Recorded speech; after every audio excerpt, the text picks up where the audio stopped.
Hello, I'm Severn Suzuki speaking for ECHO, the Environmental Children's Organization. We're a group of 12 and 13-year-olds trying to make a difference.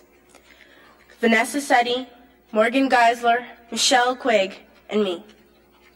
We've raised all the money to come here ourselves, to come 5,000 miles to tell you adults you must change your ways. Coming up here today, I have no hidden agenda.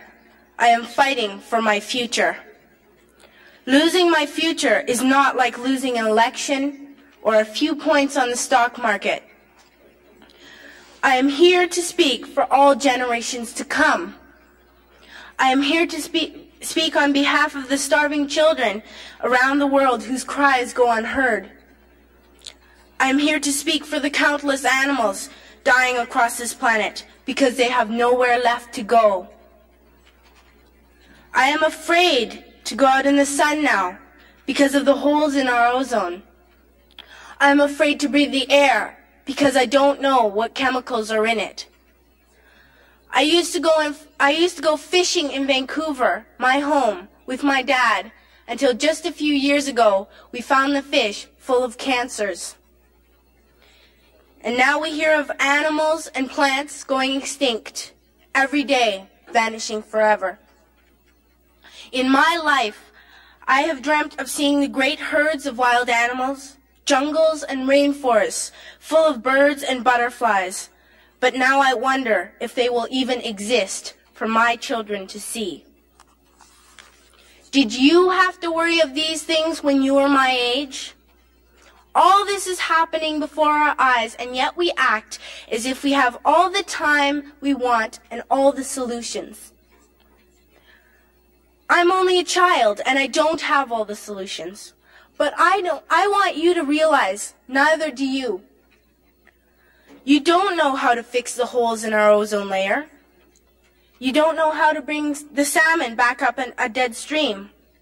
You don't know how to bring back an animal now extinct. And you can't bring back the forest that once grew where there is now a desert. If you don't know how to fix it, please stop breaking it. Here, you may be delegates of your government, business people, organizers, reporters, or politicians, but really, your mothers and fathers, sisters and brothers, aunts and uncles, and all of you are someone's child. I'm only a child, yet I know we are all part of a family. 5 billion strong, in fact 30 million species strong, and borders and governments will never change that. I'm only a child, yet I know we are all in this together and should act as one single world towards one single goal. In my anger, I am not blind, and in my fear, I am not afraid of telling the world how I feel. In my country, we make so much waste. We buy and throw away, buy and throw away, buy and throw away. And yet northern countries will not share with the needy. Even when we have more than enough, we are afraid to share. We are afraid to let go of some of our wealth. In Canada, we live the privileged life with plenty of food, water, and shelter. We have watches, bicycles, computers, and television sets. The list could go on for 2 days. 2 days ago here in Brazil, we were shocked when we spent time with some children living on the streets. This is what one child told us. I wish I was rich. And if I were, I would give all the street children food, clothes, medicines, shelter, and love and affection. If a child on the streets who has nothing is willing to share, why are we who have everything still so greedy?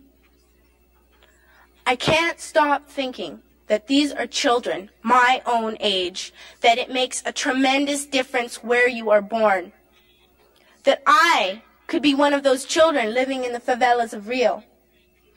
I could be a child starving in Somalia, or a victim of war in the Middle East, or a beggar in India. I am only a child, yet I know if all the money spent on war was spent on finding environmental answers, ending poverty, and finding treaties, what a wonderful place this earth would be. At school, even in kindergarten, you teach us how to behave in the world. You teach us not to fight with others, to work things out, to respect others, to clean up our mess, not to hurt other creatures, to share, not be greedy. Then why do you go out and do the things you tell us not to do? Do not forget why you are attending these conferences, who you're doing this for. We are your own children. You are deciding what kind of a world we are growing up in. Parents should be able to comfort their children by saying, everything's going to be all right. It's not the end of the world, and we're doing the best we can. But I don't think you can say that to us anymore. Are we even on your list of priorities? My dad always says, you are what you do, not what you say. Well, what you do makes me cry at night. You grown-ups say you love us, but I challenge you, please, make your actions reflect your words. Thank you.